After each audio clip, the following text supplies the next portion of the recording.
et nous vous saluons au nom du Seigneur Jésus-Christ.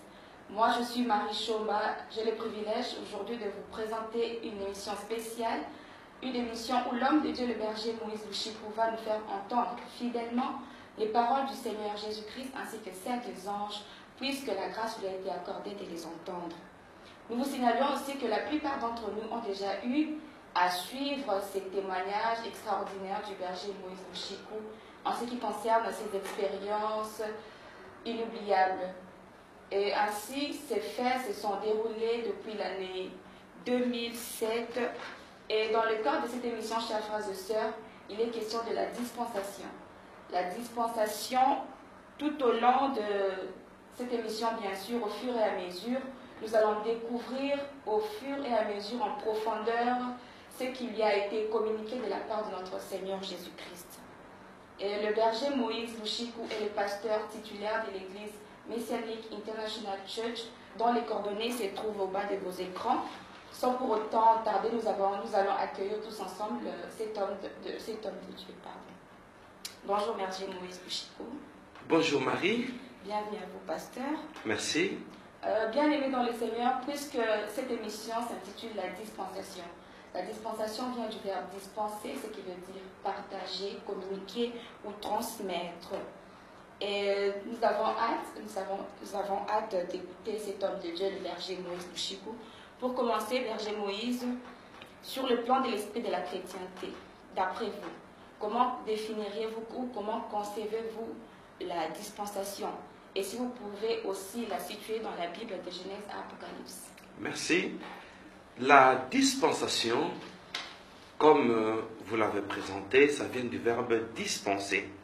Ainsi, nous avons le souci de faire voir aux enfants de Dieu l'expérience inoubliable que nous avons vécue depuis 2007. Ainsi, dans la Bible, la dispensation existe d'ailleurs. C'est une promesse. Je peux illustrer ça avec deux citations bibliques. La première, Dieu dit dans la Bible que du temps de la fin, ils seront tous enseignés de Dieu. Donc, il y a une promesse où Dieu lui-même doit nous enseigner sa parole. Et la dispensation est une expérience où, à l'Église, nous avons reçu les anges. Et les anges nous ont parlé, nous les avons écoutés, toute l'Église. Nous avons même noté, et d'ailleurs, j'ouvre une parenthèse, j'ai sur moi ici, j'ai avec moi, les notes que j'ai prévues pour lire d'une manière brute, c'est que le Seigneur disait, nous écoutions et nous écrivions. Ainsi, dans la Bible, de Genèse à l'Apocalypse, autre preuve de la dispensation, dans plusieurs de mes témoignages, j'ai toujours parlé de la prophétie d'Ésaïe. Ésaïe qui dit, ceux qui t'instruisent ne se cacheront plus, mais tes yeux verront ceux qui t'instruisent. Tous nos internautes et nos auditeurs des différentes chaînes de postes radio, ils se rappellent de cette dispensation et de tous ces passages que j'ai toujours donnés. Oui, berger Moïse, nous avons lu dans les médias que vous avez vu l'ange Gabriel. Alors on se demande, est-ce vrai? Et comment l'avez-vous reconnu? Oui, c'est vrai que j'ai vu l'ange Gabriel. Cela est vrai. Et ce n'était pas seulement l'ange Gabriel. J'ai vu aussi l'ange Michael. Et d'ailleurs, avec l'ange Michael, il m'avait tenu à la main droite et nous avons pris un vol pour entrer dans une salle de réunion qui était animée par Satan. Et il y a eu fuite d'informations. Et le monde entier sait que ce témoignage est vrai, surtout parce que j'étais accompagné de plusieurs témoins et c'était le fidèle de l'Église. À l'époque, en 2007, nous avions un effectif qui nageait vers la quarantaine et le premier jour de la dispensation, j'étais seul à l'église avec une sœur, Myriam, et l'évangéliste Joseph. Et après ça, il y a eu le bien-aimé qui sont venus le deuxième jour pour suivre cette expérience étourdissante. Et qu'est-ce qui prouve que c'est vrai? Pour revenir à votre question, c'est parce que il y avait le témoin en quarantaine, une quarantaine de personnes qui étaient là, en train de suivre, en train d'écrire. Et moi aussi, j'ai amené mes notes que j'avais utilisées ce jour-là. Je les ai saisies et je voudrais les présenter aux enfants de Dieu. Merci Berger. Mes chers frères et sœurs, partant de ces expériences du juillet 2007, comme le Berger vient de le dire, nous parlerons aujourd'hui de la vision de Dieu sur l'enlèvement de l'Église. Mais alors, je vais tout de suite nous lire dans Matthieu chapitre 25, du verset 32 à 33, et nous lirons aussi le verset 41. Il est écrit, « Tout le peuple de la terre seront rassemblés devant lui, alors il les divisera en deux groupes. Tout comme le berger fait le tri entre les brebis et le bouc, il placera les brebis à sa droite et le bouc à sa gauche. » Après le verset 33, oui, on vient de le lire. Maintenant, on va lire le verset 41. Il est écrit, « Puis il se tournera vers ceux qui seront à sa gauche. Retirez-vous loin de moi, vous que Dieu a maudit, et allez dans le feu éternel préparé pour le diable et ses anges. » Nous saurons tout à l'heure ce que Jésus-Christ voulait dire par là. Bien-aimés dans le Seigneur, frères et sœurs, monde entier, alors voici le contenu de cette dispensation que je présente au monde entier en présence de Marie, et je vous donne d'abord la date, les choses qui vont se passer avant l'enlèvement, la vision de Dieu sur l'enlèvement de l'Église. Ça, c'était le tout premier message à propos de l'enlèvement. Une dispensation du mardi 24 juillet 2007.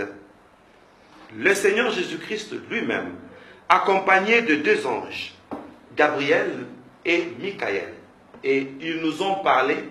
Le Seigneur a pris la parole pour nous dire, et comme cette émission, la dispensation, se donne d'une manière brute, je veux lire d'une manière brute, mot à mot, tel que le Seigneur avait prononcé ces jours-là à Kinshasa, à l'église Messianic International Church. Alors, je vais faire ma lecture pour que je sois fidèle, pour que je n'ajoute rien et que je ne retranche rien. Je lis tel que Dieu avait dit. Savez-vous pourquoi j'ai promis d'envoyer mon esprit au dernier jour? Et là, il fait allusion au passage de Joël qui dit, dans le dernier jour, je répandrai mon esprit sur toute chair.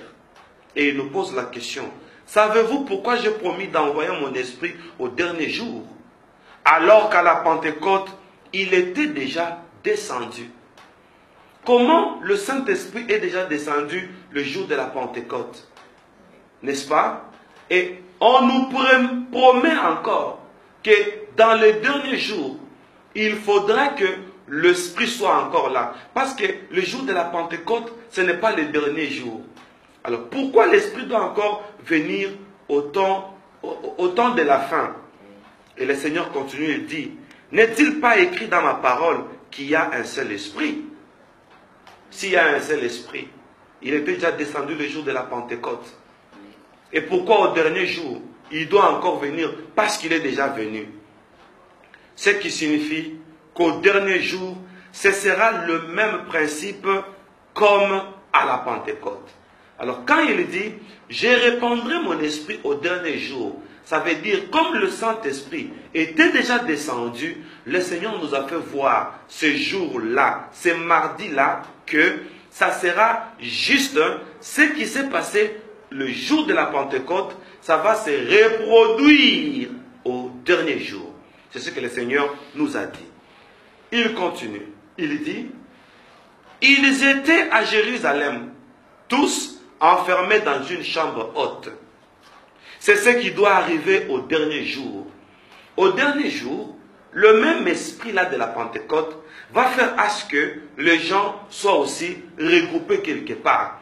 Au dernier jour, le Saint-Esprit va donner au peuple de Dieu l'amour du rassemblement, comme il est écrit. Il est doux et agréable pour le frère de demeurer ensemble. Le fait d'être ensemble C'est l'esprit de la Pentecôte. Et dans les derniers jours, Dieu va ramener cette dévotion-là pentecôtiste. Et il continue pour dire, c'est ce qui doit arriver au dernier jour.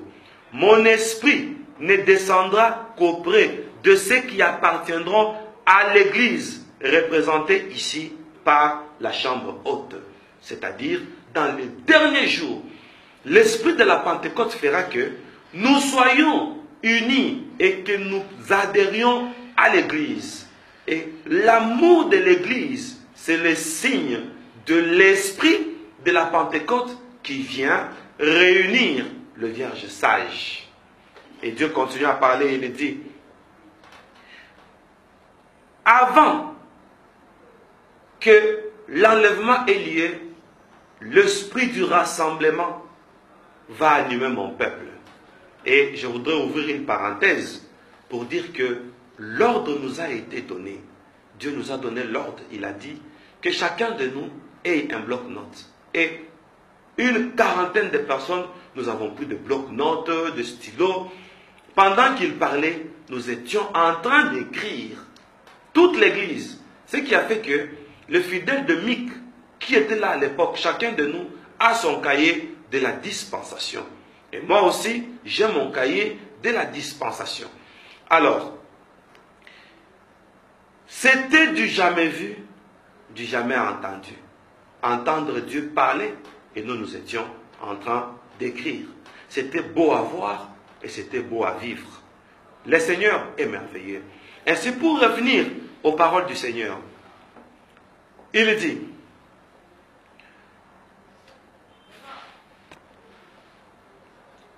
de lire Matthieu chapitre 25, que vous avez déjà lu.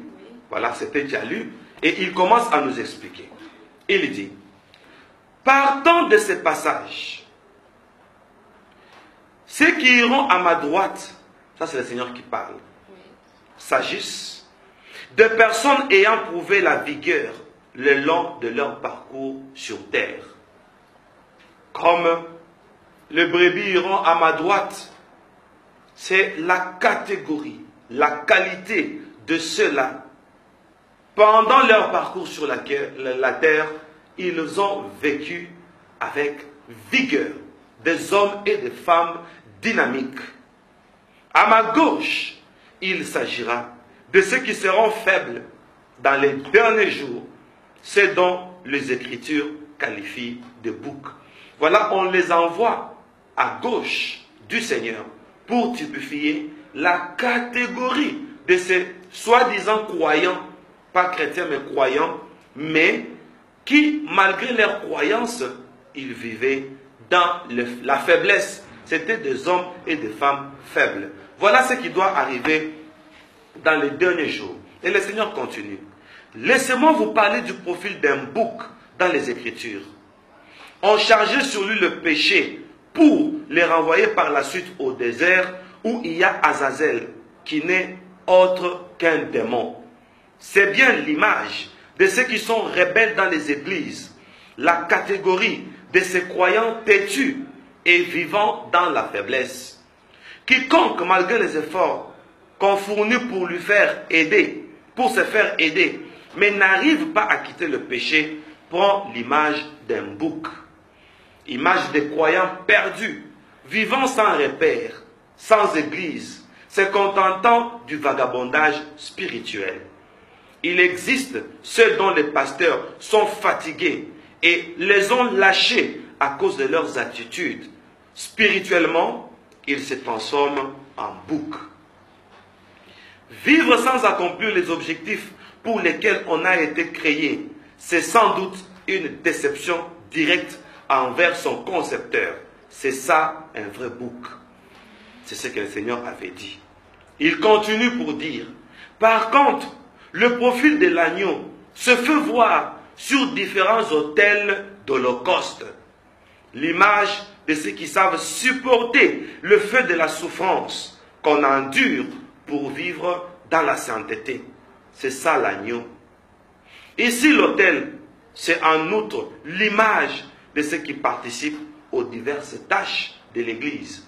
Le fait de prendre l'agneau, de l'immoler, C'est la prophétie de toi et moi qui acceptons toute souffrance pourvu que l'œuvre de Dieu avance automatiquement. Ceux qui répondent aux différentes tâches à l'église, ils montent à l'autel et spirituellement, ce sont deux agneaux.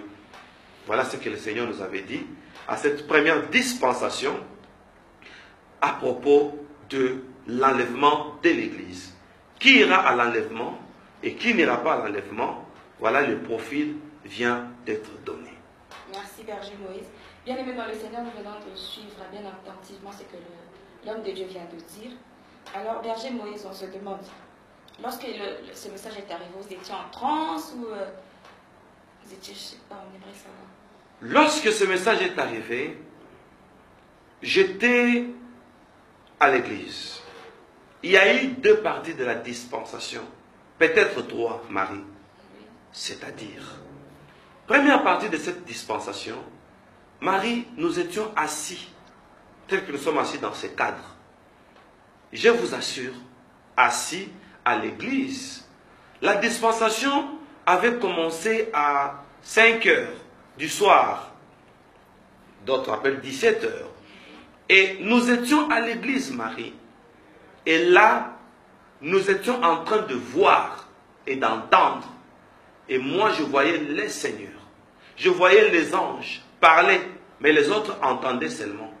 Ce n'était pas en transe, mais c'était la réalité. On voit, on entend et on écrit. Mais j'ai connu aussi des extases que vous appelez transe. Et là, je tombais de temps en temps. Quand je tombe, l'un des anges me tient à la main. Nous volons et nous nous retrouvons à l'au-delà. Nous nous retrouvons dans différents endroits pour me dispenser quelque chose. Et la troisième dispensation, Marie, c'était que le Seigneur entrait à moi. Je vois comment il vient. À partir de ma tête, il entre en moi et je sors. Je vais avec lui dans différents endroits. Les gens voient le berger Moïse, mais c'est le Seigneur en moi. Et je prêchais. Les gens voyaient que c'était moi, alors que c'était le Seigneur. Voilà les trois façons dont Dieu s'est manifesté auprès de nous dans la dispensation. Donc par là, si on comprend bien, lorsqu'il était entré en vous, c'est comme si il vous a transporté en plusieurs lieux au même moment. Non, pas plusieurs lieux au même moment. Nous partions en différents endroits, oui, simultanément. On quitte ici, on va à un autre endroit. Oui. On quitte cet endroit-là, on va encore à un autre endroit. Et là, on me faisait voir des choses terribles. Mais dans cette dispensation avec vous, je vais plus parler de phrases et de mots qu'il prononçait, oui, comme je viens de les lire. Oui. Mais dans d'autres émissions, telles qu'avec le frère Endel, que je salue de loin, oui, là-bas j'explique mes extases, comment je volais. Mais avec vous, tout le long de nos émissions, nous allons parler ce qu'on entendait. Oui. C'était trop fort. Et partant de ce que vous avez entendu, oui, vous et les 40 personnes de l'Assemblée, oui, avez-vous noté les mêmes paroles exactement? Oh, ah, merci. Ça dépendait maintenant de la rapidité de chacun. Oui. Les anges, quand ils parlent, le Seigneur, quand il parle, oui, d'abord, il parle rapidement, et tellement que on n'arrivait pas à nous adapter à la vitesse de leur langage. Oui. Nous avons pris un appareil, un enregistreur, heureusement. C'était l'un des fidèles de l'église, l'évangéliste Joseph, oui, qui a pris un dispositif du nom de MP4. Oui. Alors il a appuyé sur record. Oui. Et qu'est-ce que l'église faisait? Après la dispensation, quand le Seigneur et les anges disparaissaient, nous connections ces dispositifs-là, oui, à un mixeur et le voix sortait sur les baffles. On mettait play, pause. Play, pause. Ce qui a fait que chacun de nous ait de notes complètes. Et je vous dis que l'église était bénie. Et chacun de nous garde jalousement son cahier de dispensation. Le mien aussi est là. Si vous voulez que je vous le montre, même à la prochaine émission, je vais montrer ça, oui, aux enfants de Dieu. Oui. Chers frères et sœurs, nous suivons ensemble ce qui est vraiment extraordinaire d'entendre tous ensemble la parole du Seigneur Jésus-Christ.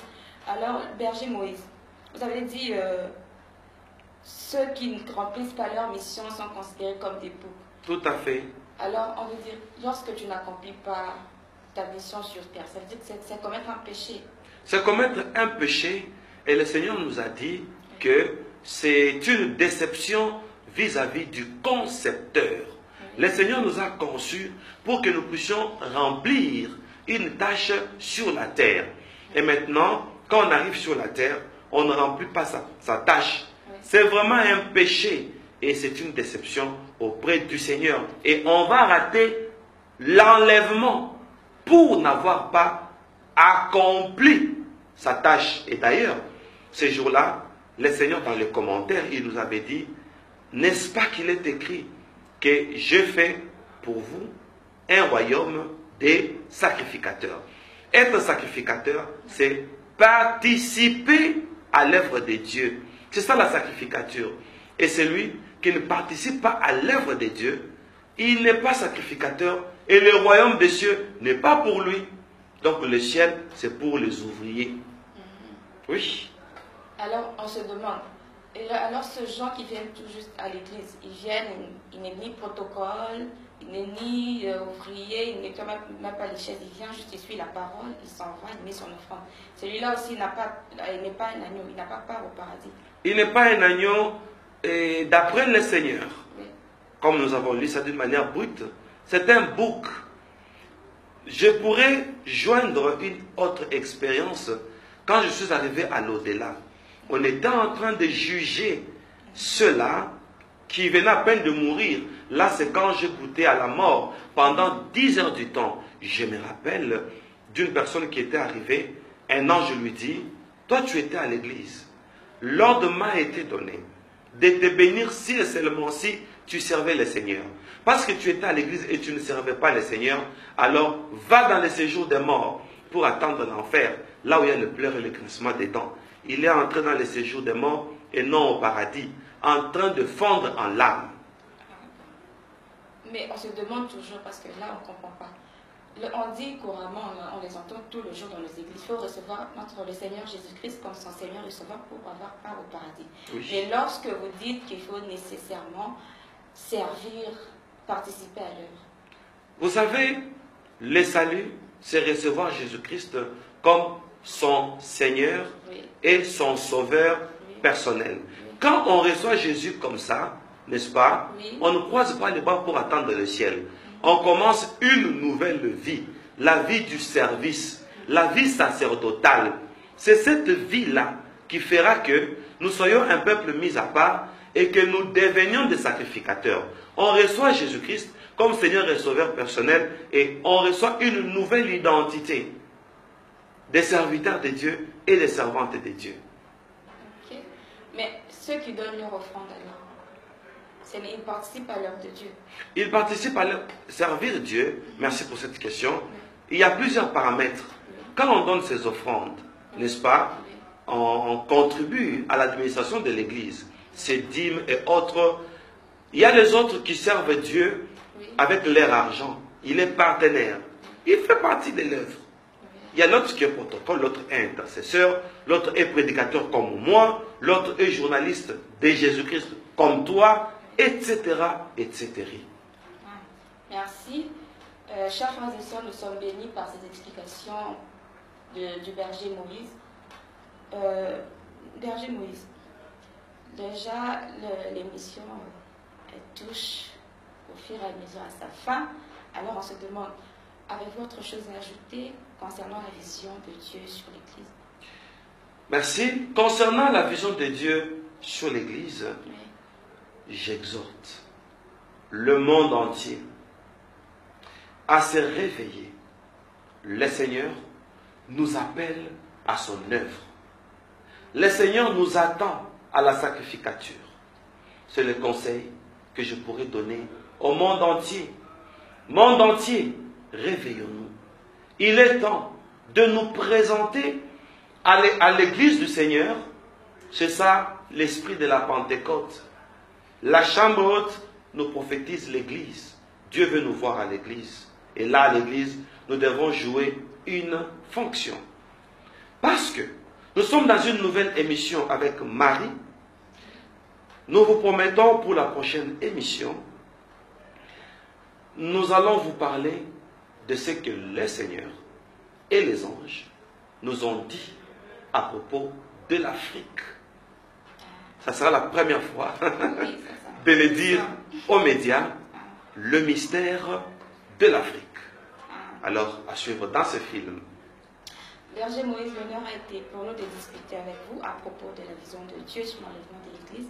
Et nous avons hâte de vous retrouver prochainement pour parler de l'Afrique, notre continent. Et nous vous remercions. Merci beaucoup, Marie. Bien-aimés dans le Seigneur, c'est la fin de cette émission. Nous espérons que vous avez été satisfaits par rapport à tout ce qui venait de se dire. On se dit à bientôt, que Dieu vous bénisse.